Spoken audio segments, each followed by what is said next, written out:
या मैत्रेयी, मी पहिल्यांदाच आलो तुमच्या घरी. हो हो, छान आहे घर. हो बरोबर, विठ्ठल आहे. शितोळे, तुम्ही काय करताय? ते तुम्हाला कॅफेवर जायला सांगितलं होतं ना? हो, पण आधी तुम्ही माझी नाकाबंदी ती बाजूला करा. नाकाबंदी? हा काय प्रकार आहे? अहो, यांनी मला शपथ घातली आहे आणि सुटलीच म्हणत नाही. पाप लागतं ना शपथ नाही सुटली तर.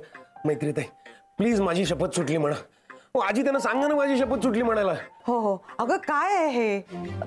एक मिनिट माई. शितोळे, तुम्ही सकाळचं औषध घेतलं? कुठलं औषध?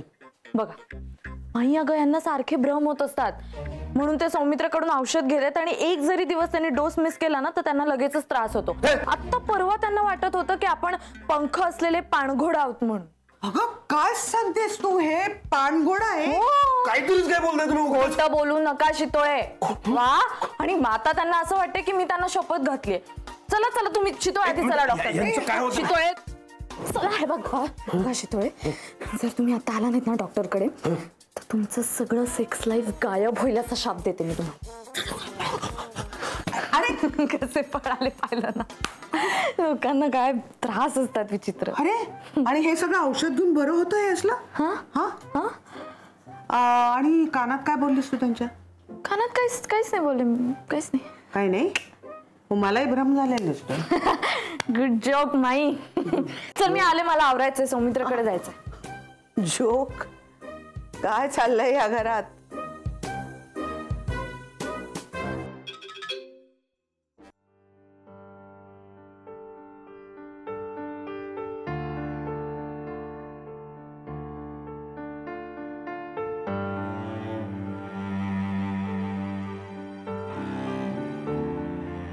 सौमित्र,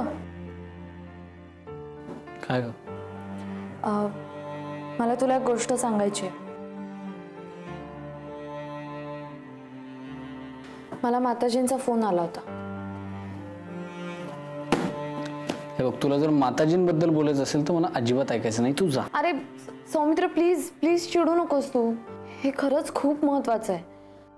मला माताजींनी असं सांगितलंय की तू ताबडतोब पॉंडिचेरीला निघून ये, कारण तिकडे काम अजिबात व्यवस्थित चाललेलं नाहीयेत आणि मी लक्ष घालण्याची खूप गरज आहे. सो आय हॅव टू गो.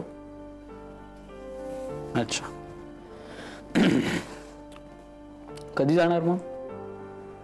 उद्या. उद्या?